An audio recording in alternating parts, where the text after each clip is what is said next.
বরকত কেন চলে যায় এই গল্পটি আপনার চোখ খুলে দেবে। প্রাচীনকালের একটি জনপদ ছিল সবুজ শ্যামল, কিন্তু তার ওপর যেন কোনো এক কালো ছায়ার কবজা ছিল। পানি ছিল মিষ্টি, কিন্তু মানুষের চেহারায় অভাব আর অসহায়ত্বের কুয়াশা জমে থাকত। কারণ ছিল সেই জনপদের জমিদার এবং তার স্ত্রী, দুজনেই যেন আগুন আর ধোঁয়ার মতো। তাদের ঘর ছিল এক উঁচু হাবেলিতে, বিশাল অট্টালিকা, যেখানে ছিল মার্বেল পাথরের মেঝে, বড় বড় ঝাড়বাতি আর পিতলের পাত্রে খাবারের স্তূপ। সকাল হতেই হাবেলি থেকে সুস্বাদু খাবারের সুবাস পুরো গ্রামে ছড়িয়ে পড়ত। কখনো কাবাব, কখনো পোলাও, কখনো খাসির ঝোল, আবার কখনো নানা পদের মিষ্টি। কিন্তু সেই গ্রামেরই অলিগলিতে ঝুপড়িগুলোর কোণায় আর ক্ষেতখামারের কিনারে গরিব কৃষকদের ঘর ছিল, যেগুলোর চুলা প্রায়ই ঠান্ডা থাকত। শিশুরা ক্ষুধার্ত অবস্থায় ঘুমিয়ে পড়ত এবং মহিলারা শুকনো রুটিতে পানি ছিটিয়ে নরম করে তাদের স্বামী ও সন্তানদের লুকিয়ে খেতে দিত। জমিদারের নাম ছিল সিরাজউদ্দিন এবং তার স্ত্রীর নাম জয়নব বিবি। সিরাজউদ্দিন লোভ আর জুলুমের এমন এক নমুনা ছিল যে ক্ষেতের ফসলের অর্ধেক অংশ তো এমনিতে কেড়ে নিত, আর বাকিটুকুও নানা ছুতোয় হাতিয়ে নিত। মানুষ কথা বলার সাহস করলে সে তার সিপাহীদের দিয়ে তাদের চাবুক মারত। জয়নব বিবিও ছিল তার মতোই জালিম। তার চোখ সবসময় গ্রামের মহিলাদের কানের দুল আর গলার হাড়ের ওপর লেগে থাকত। গ্রামের কোনো মহিলার কাছে যদি বিয়ে শাদিতে পরার মতো সামান্য কোনো চুড়িও দেখা যেত, তবে জয়নব বিবি সেটিও কেড়ে নিত। দিন ফুরলেই হাবেলির ভেতর গান বাজনা, নাচ আর শোরগোল শুরু হয়ে যেত।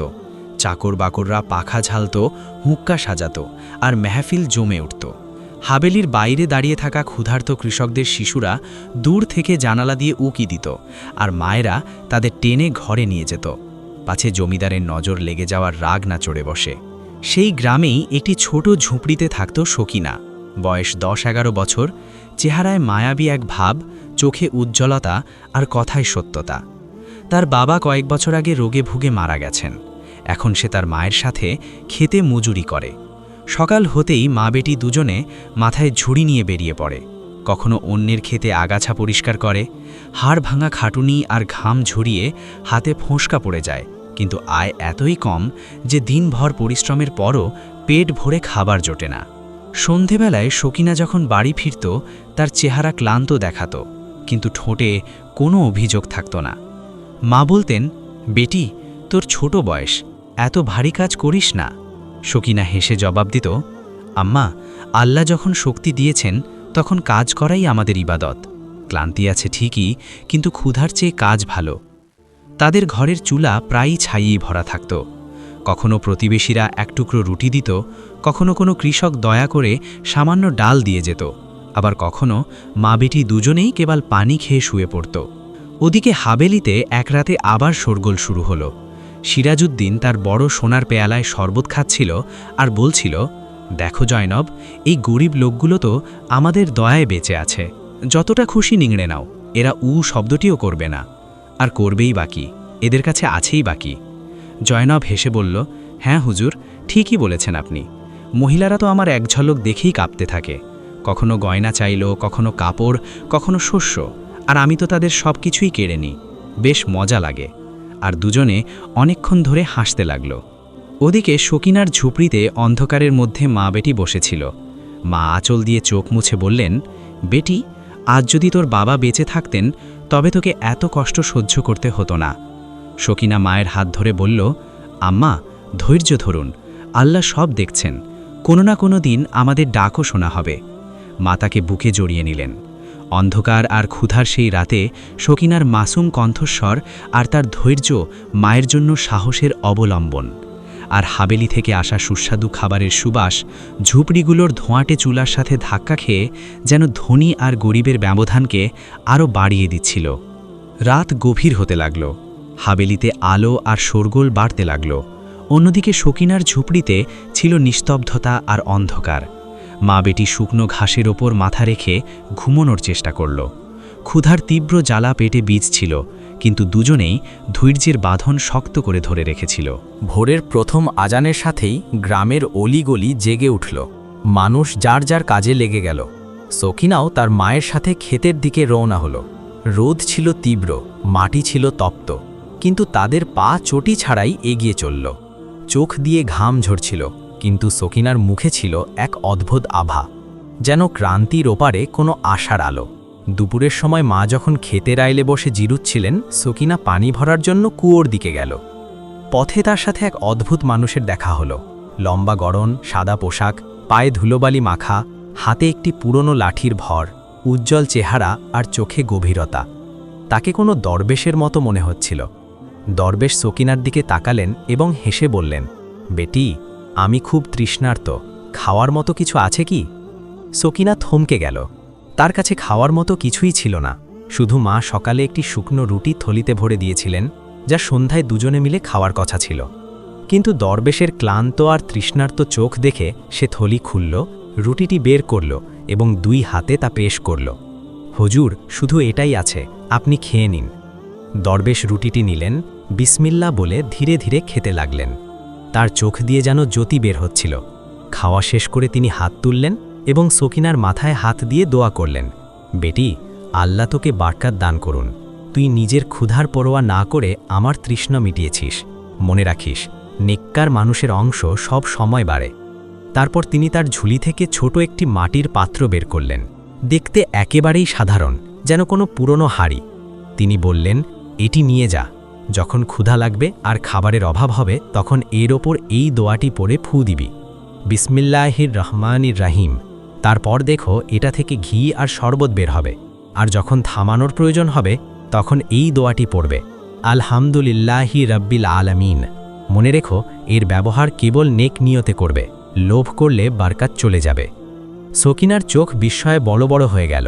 সে পাত্রটি নিজের আঁচলে জড়িয়ে নিল, কপালে ঠেকালো এবং বলল, হুজুর, আমি এই আমানত রক্ষা করব। দরবেশ মুচকি হেসে লাঠি তুলে নিলেন এবং ধীরে ধীরে সামনে এগিয়ে চললেন। রোদে তার ছায়া ক্রমেই দূরে সরে যেতে লাগল এবং একসময় তিনি অদৃশ্য হয়ে গেলেন। সকিনা পাত্রটি লুকিয়ে দৌড়ে মায়ের কাছে পৌঁছল। তার নিঃশ্বাস দ্রুত বইছিল। মা ঘাবড়ে গিয়ে জিজ্ঞেস করলেন, কি হয়েছে বেটি, এত জলদি এলি কেন? সকিনা হাঁপাতে হাঁপাতে পুরো ঘটনা খুলে বলল। মা প্রথমে অবাক হলেন, তারপর বললেন, বেটি, নিশ্চয়ই তিনি আল্লাহর কোনো অলি হবেন। তবে এমন জাদুকরী জিনিসের মধ্যে সব সময় পরীক্ষা লুকিয়ে থাকে, সাবধানে রাখিস। সন্ধ্যা নামলে মা বেটি দুজনেই ক্ষুধার জ্বালায় অস্থির হয়ে পড়লেন। সকিনা সাহস করে পাত্রটি সামনে রাখল। সে দরবেশের শেখানো দোয়া পড়ে ফু দিল। হঠাৎ পাত্র থেকে মিষ্টি সুবাস ছড়িয়ে পড়ল এবং দেখতে দেখতে তাতে সোনালি ঘি চকচক করতে লাগল। সেই সাথে মিষ্টি শরবত উপচে পড়ল। মা কাঁপানো হাতে ঘি বের করে রুটির টুকরোয় লাগালেন এবং সকিনাকে খাওয়ালেন। তারপর দুজনে মিলে শরবত পান করলেন। মাসের মধ্যে এই প্রথমবার তারা পেট ভরে খাবার খেলেন। সারা রাত মা বেটির ঝুপড়ি থেকে সুবাস ছড়িয়ে পড়ল। তাদের চেহারায় ছিল খুশির আভা। সকিনা আকাশের দিকে তাকিয়ে নিচু স্বরে বলল, শুকার আলহামদুলিল্লাহ, তিনি আমাদের ক্ষুধা থেকে বাঁচিয়েছেন। সেই রাতের পর সকিনা আর তার মায়ের জীবন যেন বদলে যেতে লাগল। পরদিন সকালে মা যখন ক্ষেতের কাজে যাওয়ার প্রস্তুতি নিচ্ছিলেন, সকিনা বলল, আম্মা, আজ আগে পাশের বাড়ির খালাজানকে খাবার খাইয়ে দিই। কাল দেখেছিলাম ওনার বাচ্চারা ক্ষুধার জ্বালায় কাঁদছিল। মা মৃদু হেসে মাথা নাড়লেন। তারা সেই ছোট পাত্রটি বের করলেন। সকিনা দোয়া পড়ে ফু দিল। পাত্রটি থেকে এইবারও ঘি আর শরবত উপচে পড়তে লাগল। তারা প্রথমে নিজেদের জন্য সামান্য রুটি তৈরি করলেন, তারপর বাকি ঘি আর শরবত নিয়ে খালাজানকে দিয়ে এলেন। বৃদ্ধা খালাজানের চোখ দিয়ে অশ্রু গড়িয়ে পড়ল। তিনি সকিনাকে জড়িয়ে ধরে বললেন, বেটি, তুই অনেক দয়ালু, আল্লাহ তোকে নেক হায়াত দান করুন। ধীরে ধীরে পুরো গ্রামে এই কথা ছড়িয়ে পড়ল যে সকিনাদের ঘর থেকে বারকাতের ধারা শুরু হয়েছে। কোনো ক্ষুধার্ত মানুষ এলে সকিনা তার থালা ভরে দিত। কোনো শিশুর কান্নার শব্দ শোনা গেলে তার মা ওখান থেকে খাবার নিয়ে ফিরত। কয়েকদিনের মধ্যেই গ্রামের প্রতিটি ঘরে চুলো জ্বলতে শুরু করল। রুটির সুবাস ছড়িয়ে পড়ল। শিশুদের মুখে হাসি ফিরে এলো এবং মানুষের মনে আশার আলো জেগে উঠল। যেখানে একসময় নিস্তব্ধতা আর হতাশা ছেয়ে থাকত, সেখানে এখন আনন্দ আর হাসি প্রতিধ্বনিত হতে লাগল।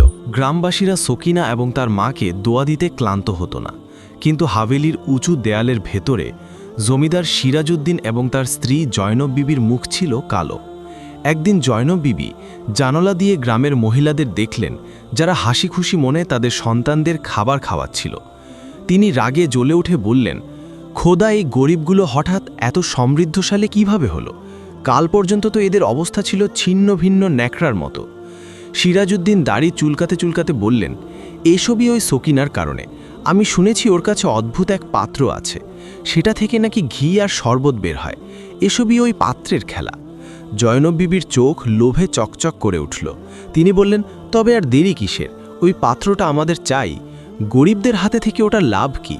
আসল মজা তো আমাদের হবে যখন প্রতিদিন হাভেলিতে ওটা থেকে ঘি আর শরবতের নদী বইবে। সিরাজউদ্দিন অহংকারের সাথে বললেন, হ্যাঁ, আর এই গরিব মানুষগুলো যখন আবার ক্ষুধার্ত হবে তখন আমাদের চৌকাঠে এসে মাথা নত করবে। আমি আজই আমার লোক পাঠাচ্ছি, যারা খুঁজে বের করবে ওই পাত্রটা কোথায় রাখা আছে। সিরাজউদ্দিন তার খাস চাকরদের ডাকলেন এবং গম্ভীর গলায় বললেন, মন দিয়ে শোনো, ওই পাত্রটি সকিনার ঝুপড়িতে আছে।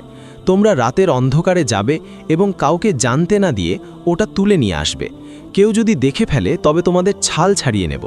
চাকররা মাথা নত করে বলল, হুজুর, যেমন হুকুম। এদিকে সকিনা এবং তার মা প্রতিদিনের মতো ক্লান্ত হয়ে ঘরে ঘুমাচ্ছিলেন। পাত্রটি তারা এক কোণে কাপড়ে জড়িয়ে রেখেছিলেন। রাত গভীর হলে হাভেলির 4 জন চাকর চুপি চুপি ঝুপড়ির দিকে এগিয়ে গেল। নিস্তব্ধতা এমন ছিল যে কেবল কুকুরের ডাক আর ঝিঝিপোকার শব্দ শোনা যাচ্ছিল। চাকররা পা টিপে টিপে ঝুপড়ির ভেতরে ঢুকল।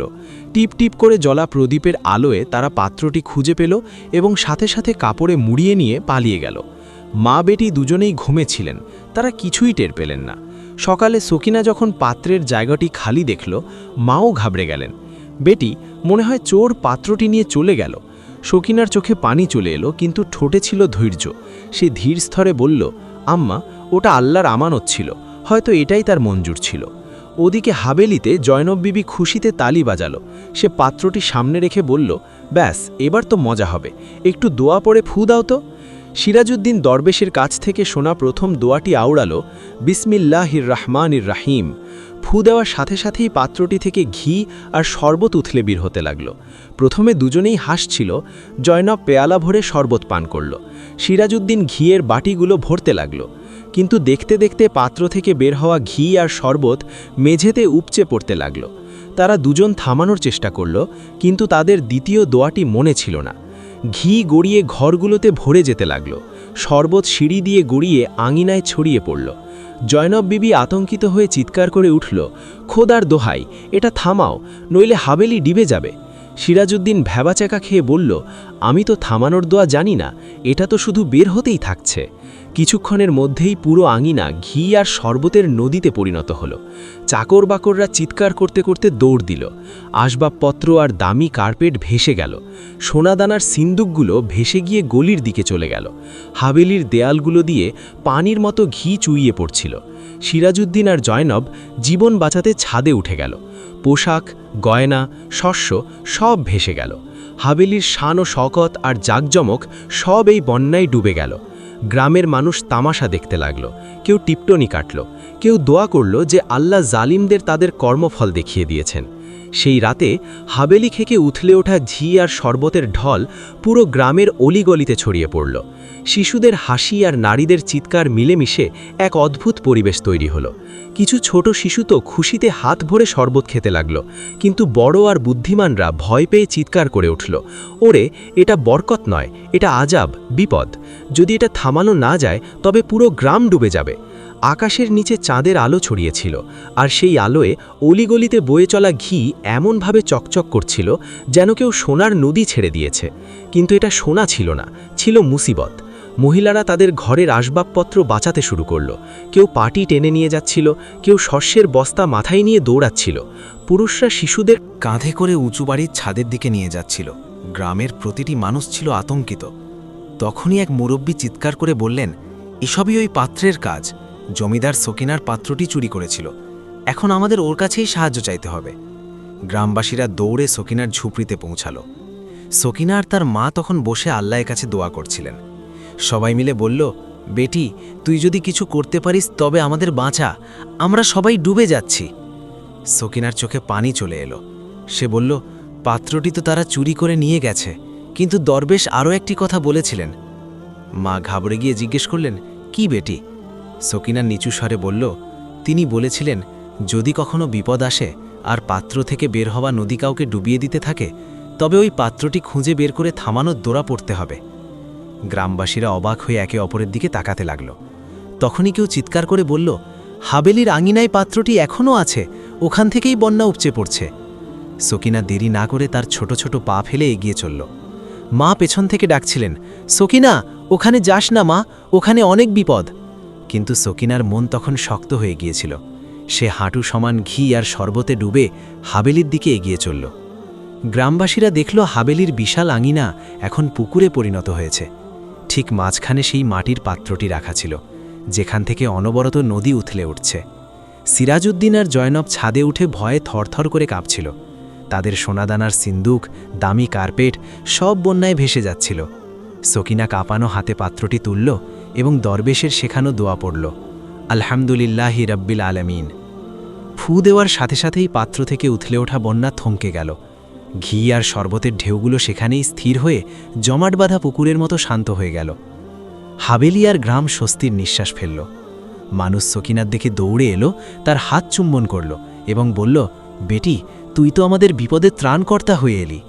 কিন্তু সকিনা কেবল আকাশের দিকে তাকিয়ে রইল এবং তার ঠোঁট দিয়ে বের হলো, এটা আল্লাহর সাহায্য ছিল, আমার কোনো শক্তি নয়। বন্যা থমকে গিয়েছিল, কিন্তু দৃশ্যটি ছিল কোনো কিয়ামতের চেয়ে কম নয়। হাবেলির আঙিনা ঘি আর শরবতে ভরে গিয়েছিল। দেয়ালে চর্বির আস্তর আর মেঝেতে আঠালো ভাব। জমিদার সিরাজউদ্দিন আর জয়নব বিবি ছাদে জড়সড় হয়ে বসেছিল, যেন তাদের কাছে কোনো পোশাক নেই, কোনো সম্পদও নেই। ক্লান্ত শ্রান্ত গ্রামবাসীরা একে অপরের দিকে তাকাতে লাগল।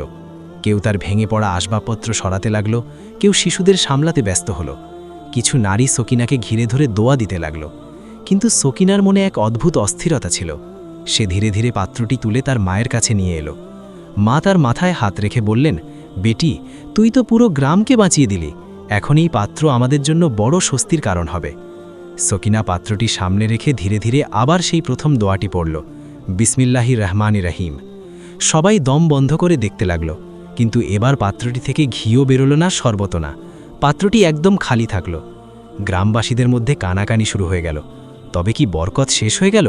কোনোভাবে কি জাদুর প্রভাব ভেঙে গেল? মায়ের চোখে হতাশা নেমে এলো।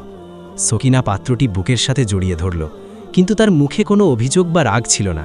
সে শুধু বলছিল, আম্মা, হয়তো আল্লাহ এখনই বরকত থামিয়ে দিয়েছেন, কপালে যতটুকু ছিল ততটুকুই পেয়েছি। গ্রামবাসীরা চুপচাপ ভাবনায় ডুবে গেল। যাদের চোখ গতকাল পর্যন্ত ক্ষুধা আর অনটন দেখেছিল, তারা আবারও এই ভয়ে ডুবে গেল যে তবে কি এই খুশি কেবল কয়েকদিনের অতিথি ছিল? রাতে ঝুপড়িগুলোতে নিস্তব্ধতা বিরাজ করছিল।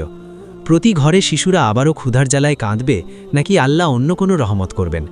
সকিনা তার মায়ের পাশে বসেছিল। মা নিচু স্বরে বললেন, বেটি, তুই ধৈর্য ধর, আল্লাহ যা নিয়েছেন তার চেয়ে উত্তম কিছু ফিরিয়ে দেবেন। সকিনা চোখের পানি মুছে মাথা নেড়ে বলল, হ্যাঁ আম্মা, আমাদের জীবিকা পরিশ্রম আর ধৈর্যের মধ্যেই রয়েছে। যা হয়েছে তার পেছনে নিশ্চয়ই কোনো হিকমত বা রহস্য আছে। সেই রাতে আকাশে মেঘ জমে উঠল। হাবেলির ভাঙা ছাদ দিয়ে পানি পড়ছিল, আর সিরাজউদ্দিন আর জয়নব বিবি সেখানেই কুঁকড়ে পড়েছিল। গ্রামের অলিগলিতে কাদা আর ঘি শরবতের গন্ধ তখনও ছড়িয়েছিল। মানুষ নিজেদের ঘরে গুটিয়ে বসেছিল।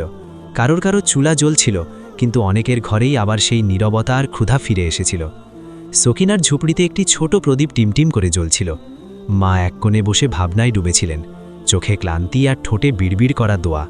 সকিনা তার কাছে এসে বলল, আম্মা, আপনার মনে আছে দরবেশ বলেছিলেন যে লোভ করলে বরকত চলে যাবে? হয়তো এটাই কারণ।